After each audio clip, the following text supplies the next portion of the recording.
Baik, ini adalah tampilan halaman login untuk guru mapel. Kita masukkan email yang telah didapatkan dari eh, admin e-rapor dari masing-masing sekolah. Begitupun dengan passwordnya. Kemudian tahun pelajaran yang dipilih sesuai tahun pelajaran yang ingin diinputkan nilai. Untuk yang tahun ini 2025 dan 2026.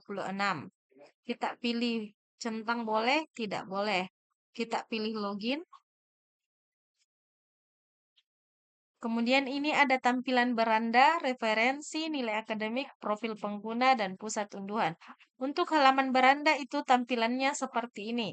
Jadi fungsi dari tampilan beranda seperti ini kita bisa cek bahwa nilai mapel bahasa Arab di semua kelas yang kita ajar telah terinput. Misalkan jumlah peserta didik 1, jumlah peserta didik yang dinilai 1.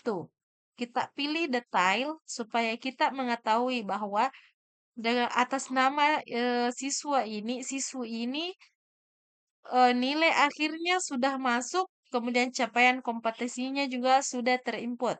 Ketika sudah seperti ini, kita pilih tutup. Nah, kita cek lagi satu-satu. Untuk kelas 10 yang lainnya juga sudah terisi.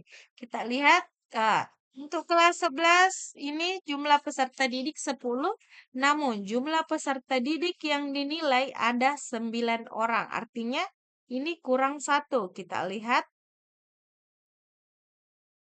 Nah, ini nilai akhir 0. Ini kosong sama sekali.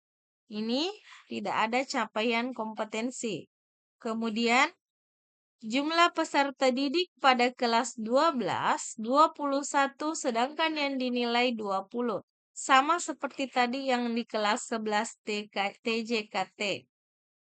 Nah, kemudian subbagian kedua adalah referensi.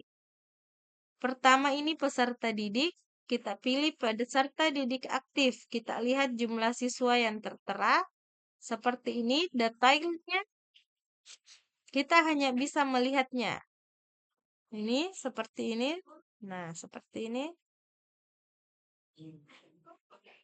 Kalau ingin mengunggah foto, silahkan bisa. Kemudian kita pilih kompetensi dasar. Kita lihat dulu. Ini untuk kompetensi dasarnya. Ini untuk kurikulum 2017. Kita pilih capaian pembelajaran. Capaian pembelajaran dengan tujuan pembelajaran adalah kurikulum yang sekarang digunakan. Jadi, yang ingin diisi adalah capaian pembelajaran dan tujuan pembelajaran. Nah, untuk capaian pembelajaran itu ada mata pelajaran, fase, elemen, dan deskripsi, jumlah TP, status aktif aksi. Ini tanda silang kalau ini mau dinonaktifkan. Jadi, untuk menambah CP, yang belum terinput di halaman ini, kita pilih tambah data, kemudian untuk tahun pelajarannya ini otomatis di sini tampil. Untuk tingkat kelas, kita memilih, misalnya kita pilih kelas 10, rombongan belajar, 10 animasi, mata pelajaran, kemudian elemennya misalnya menyimak, eh, menyaksikan. Menyaksikan misalnya, ini contoh ya. Kemudian deskripsi capaian pembelajaran, misalnya peserta didik titik-titik. Setelah terinput semua ini kita pilih simpan. Oke.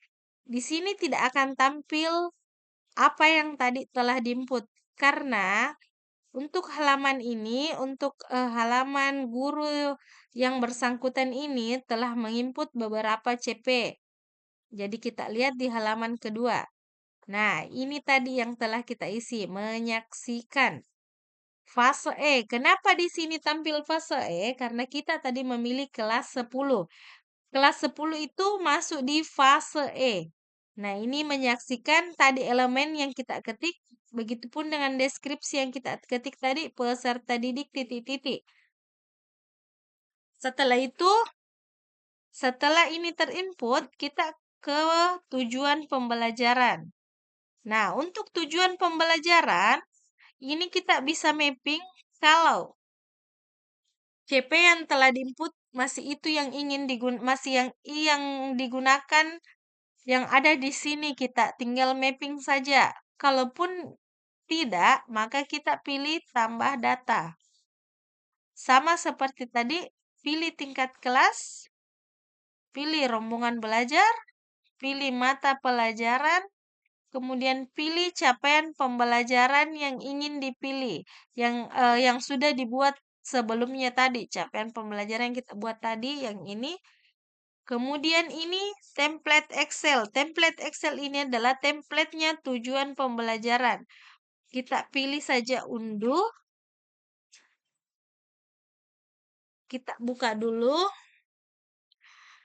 Jadi untuk tujuan pembelajarannya ini, kita akan ketik di sini tujuan pembelajarannya apa, peserta didik bla bla bla. Nah, ini nama mata pelajarannya, kode, capaian pembelajarannya ini tadi yang kita pilih, kemudian kode CP-nya.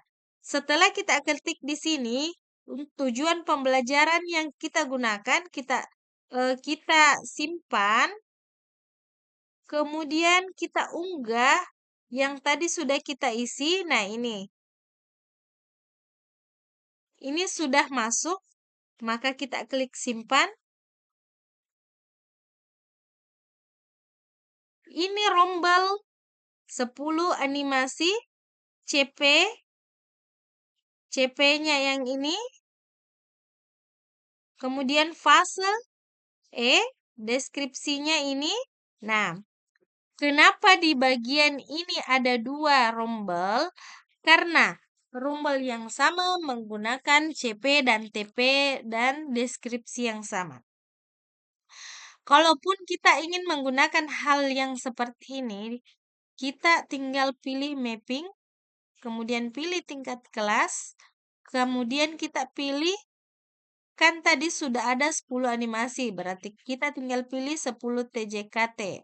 Klik simpan, maka akan tampil seperti ini. Setelah pengisian kompetensi, capaian pembelajaran,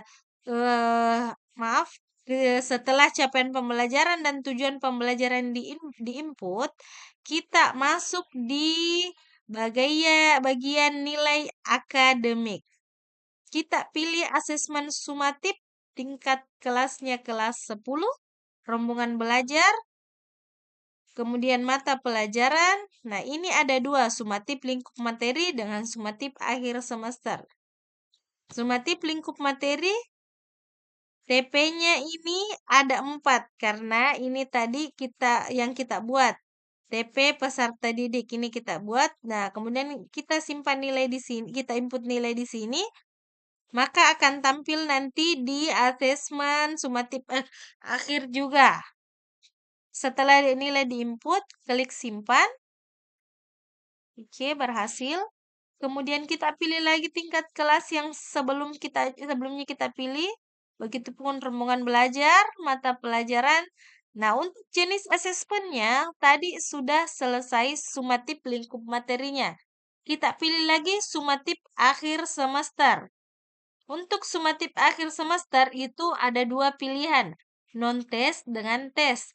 Ketika siswa ini memiliki nilai di non-tes, bisa diinput di sini. Untuk nilai tesnya diinput di sini. Kalaupun salah satunya saja yang dia punya nilai atau salah satunya saja guru mapel yang bersangkutan memberikan ujian asesmennya, jadi kita tinggal input salah satunya saja, kemudian klik simpan. Bisa menggunakan template Excel juga. Oke. Setelah memilih inputan asesmen sumatif ini selesai, kita masuk lagi di nilai akhir. Kita pilih lagi tingkat kelas, rombongan belajar, mata pelajaran, bentuk penilaian. Ini ada 2 lagi, nilai asesmen dengan nilai akhir. Untuk nilai asesmennya ini akan terkunci. Kemudian ketercapaian kompetensinya ini ada 2.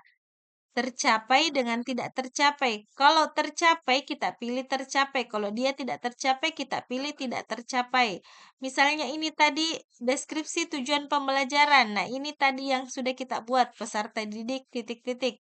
Kita pilih tercapai misalnya. Kemudian klik simpan. Kemudian oke.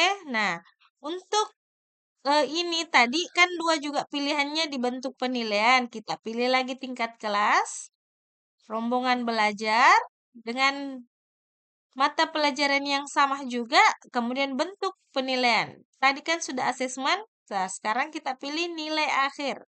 Nilai akhirnya ini sama seperti tadi nilai asesmen. Kalaupun tidak ada perubahan, kita tinggal klik simpan. Oke. Setelah asesmen nilai asesmen sumatif dengan nilai akhir diinput, kita masuk di capaian kompetensi. Pilih tingkat kelas, rombongan belajar, kemudian mata pelajaran. Ini mata pelajaran tadi yang nilainya kita isi. Nilai akhirnya itu adalah 80. Kompetensi kompetensi yang telah dicapai itu yang ini. Nah, kemudian kompetensi yang perlu ditingkatkan, misalnya ada kompetensi yang harus ditingkatkan untuk siswa atas nama Halisa ini, silakan di input di sini. Kalaupun dia tidak memiliki kompetensi yang perlu ditingkatkan, ini bisa dikosongkan. Tinggal klik simpan. Klik OK. Nah, setelah itu ketika kita ingin mengetahui bahwa nilai tersebut sudah terinput, kita kembali ke beranda. Kita pilih ini detail, kita akan lihat bahwa nilai tersebut sudah terinput seperti di penjelasan saya tadi tentang beranda pada eh, awal video.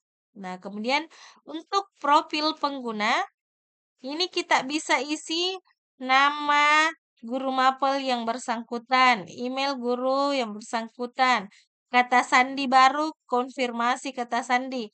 Jadi kata sandi untuk halaman login masing-masing guru itu bisa diganti. Nah, ini kita bisa unggah foto juga. Nah, ini untuk pusat unduhan, ini panduan-panduan pengisian tentang e-rapor. Jadi halaman login yang ini adalah halaman login khusus untuk guru mapel yang bukan menjadi wali kelas. Baik, untuk video ini khusus untuk guru mapel yang bukan wali kelas. Assalamualaikum warahmatullahi wabarakatuh.